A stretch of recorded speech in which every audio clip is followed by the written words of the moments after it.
mitos atau fakta terkait kesehatan, terutama obat-obatan. Nah, sebelumnya kita sudah membagikan link di Instagram supaya kalian bisa mengirim pertanyaan-pertanyaan yang nanti akan kita bahas di sini. Tapi nanti di video kali ini saya nggak akan membahas pertanyaan-pertanyaan kalian itu sendiri, tapi bersama rekan saya. Di sebelah saya ini ada Mbak Silky. Halo Mbak Silky. Halo Pelia.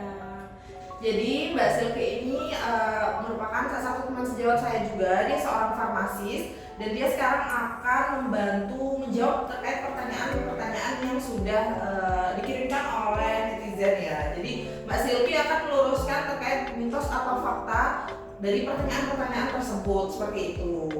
Nah, untuk mempersingkat waktu kita langsung aja ke pertanyaannya ini Mbak Silky. Nah, untuk pertanyaan pertama itu mitos atau fakta minum obat dengan teh itu berbahaya. Gimana Mbak Silky, menurut Mbak Silky? Nah, begini ya teman-teman. Sebenarnya banyak sih kita temuin di masyarakat ini memang menggunakan obat bersama dengan teh. Jadi itu fakta ya teman-teman, karena di dalam teh ini kita tahu ada kandungannya yang namanya tanin dan kafein. Di mana kandungan ini nanti dapat menurunkan efektivitas atau daya kerja dari obat di dalam tubuh kita. Contohnya kalau kita misalnya minum obat nih dengan teh nih, seharusnya 100% terserap di dalam tubuh kita. Karena kita meminumnya dengan teh, jadi obat ini tidak sepenuhnya terserap dalam tubuh kita. Jadi kerja obat ini kurang optimal begitu.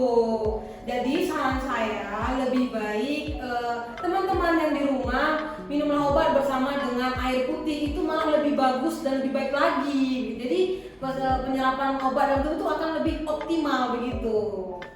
Oke, berarti memang minum obat dengan teh itu ada resiko tertentunya ya Mbak Silky ya? Iya benar Bapak, iya ada resikonya. Soalnya karena di masyarakat itu masih sering terjadi. Jadi anak-anak ataupun bahkan orang dewasa kalau habis minum obat, dia pasti minum teh manis, teh hangat seperti itu kan. Padahal itu bisa menimbulkan resiko untuk kondisi masyarakat tersebut sendiri. Iya ya, benar. Terus satu lagi nih, ini pertanyaan dari saya. Menurut Mbak Silky, kalau itu kan tadi teh. Iya. Nah, menurut Mbak Silky mitos atau fakta sih minum obat dengan susu itu juga sama bahayanya dengan minum obat dengan teh gitu? Sebenarnya kalau terkait dengan minum obat dengan susu itu kita bisa bilang fakta dan mitos ya, karena faktanya di masyarakat juga banyak sih yang minum obat bersama susu. Ada beberapa obat yang memang tidak boleh, sama sekali tidak boleh dikonsumsi bersama susu. Contohnya itu ada antibiotik tetrasiklin, karena nanti dia akan menyebabkan plak pada gigi begitu. Oke, berarti sebenarnya itu kondisional ya. Iya. Jadi memang ada beberapa obat-obat tertentu yang tidak bisa diminum bersamaan dengan susu. Terutama seperti tadi obat yang disebutkan oleh Mbak Silky itu ada tetrasiklin.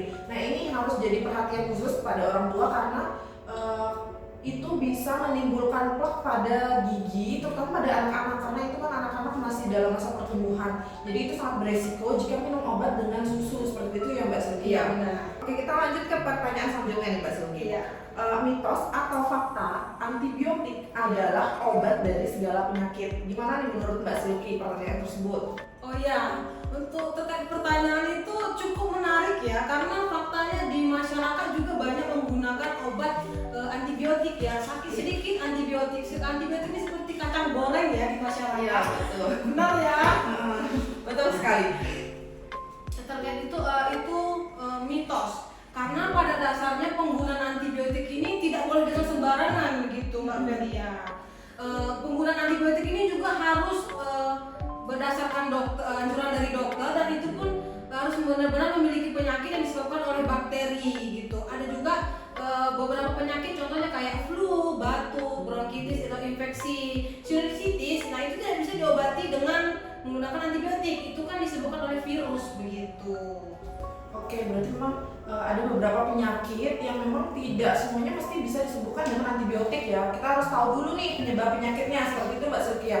Apakah ini penyebabnya karena bakteri? Kalau memang dia karena bakteri, oke, kita akan berikan antibiotik Ya, gitu. Akan digunakan antibiotik. Tapi kalau karena virus atau mungkin jamur, itu kan pasti tidak cocok ya untuk diberikan antibiotik. Nah, ini juga menjadi pertanyaan sebenarnya, penggunaan antibiotik itu memang harus digunakan sampai habis atau bisa berhenti ketika kondisi kita tuh sudah membaik. Gimana menurut Mbak Silky?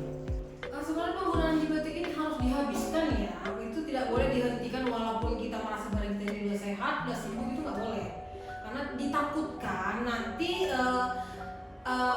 antibiotik ini akan resisten dengan bakteri yang ada di dalam tubuh kita gitu. Resisten ini kebal, bakteri dalam tubuh kita ini kebal terhadap antibiotik ini. Walaupun kita memiliki suatu penyakit diobati dengan antibiotik yang sama, takutnya antibiotik ini tidak mengcover atau tidak bisa mengoptimalkan penyembuhan dari penyakit tersebut begitu. Oke, jadi teman-teman ini saya simpulkan lagi ya dari jawaban Mbak Silky bahwa memang penggunaan antibiotik walaupun pada kondisi tertentu itu saat kondisi kita sudah membaik gitu, kita tidak bisa semena-mena langsung memutus penggunaan antibiotik gitu, harus tetap digunakan sampai habis karena resikonya itu adanya resistensi antibiotik. Nah, resistensi antibiotik itu adalah kondisi di mana bakteri yang menginfeksi tubuh kita itu kebal terhadap obatnya. Nah, kalau sudah kondisi resistensi itu kemungkinan saat diberikan antibiotik yang sama itu takutnya dia tidak berefek lagi. Jadi perlu entah penaikan dosis atau penggantian obat seperti itu. Jadi penting untuk menggunakan antibiotik sampai habis seperti itu ya Mbak Silky ya. Benar, Mbak. Oke, kita next ke pertanyaan selanjutnya ya. Ini ada yang bertanya, mitos atau fakta apakah saat kita belum merasa sembuh, jika kita masih merasakan sakit itu kita dapat minum obat dengan dosis yang dilebihkan? Gimana menurut Mbak Silky?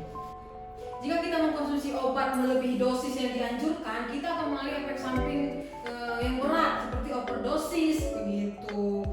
Oke, berarti kan memang kita tidak bisa langsung ibaratnya mendobel dosis tersebut teman-teman. Jadi kalau memang kita belum merasa sembuh, kita tetap ikuti anjuran dokter. Misalnya saat menggunakan obat nyeri itu dianjurkan setiap 4 jam, ya kita konsumsi tiap 4 jam. Jika memang setelah 1 jam konsumsi belum membaik gitu ya, kita nggak bisa langsung mengambil inisiatif dengan diri sendiri langsung minum double dosis karena itu bisa menimbulkan resiko ya. Iya, ada resikonya. Oke, karena pertanyaan dari netizen ini udah habis, sudah terjawab semua mitos atau faktanya. Mungkin sebelum saya tutup, itu mungkin dari tim di belakang, teman-teman sekalian ada yang ingin bertanya. Siapa tahu ada yang punya keluh kesah nih. Saya Mbak. Oh iya, Mas siapa nih kalau boleh tahu? Kenalan dulu. Mas Adi saya mau nanya nih Mbak Silky. Iya. Mitos atau fakta sih Mbak obat CTM itu manggil untuk obat tidur? Oke, untuk obat CTM ya, oke.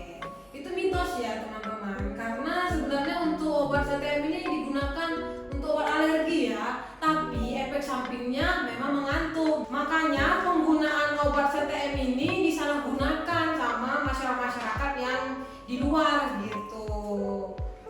Oke, tadi jawabannya itu sudah menjawab ya pertanyaan dari Mas Adi dan juga mungkin para penonton lainnya yang masih memiliki pertanyaan yang sama seperti Mas Adi mungkin sudah terjawab oleh jawaban dari Mbak Silky bahwa memang CTM itu sebenarnya itu bukan obat tidur, tapi CTM merupakan obat gatal, tapi karena dia memiliki efek samping mengantuk, jadi kadang masih ada beberapa yang menyalahgunakan sebagai obat tidur seperti itu. Tapi penggunaan CTM sebagai obat tidur itu harus tetap dalam pengawasan dokter begitu. Kita harus tetap berkonsultasi dengan dokter supaya nanti tidak ada efek yang buruk yang timbul ya Mbak Silky ya.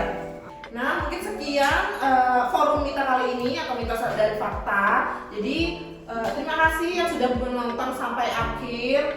Jadi saya harap para penonton itu benar-benar mendapatkan ilmunya ya dari yang Mbak Silky share. Kemudian untuk para penonton juga kami membuka ide-ide konten. Siapa tahu penonton ada yang mau request konten apa, bisa bisa komen di kolom komentar. Dan jangan lupa untuk like dan subscribe YouTube ini. Salam sehat bagi kita semua.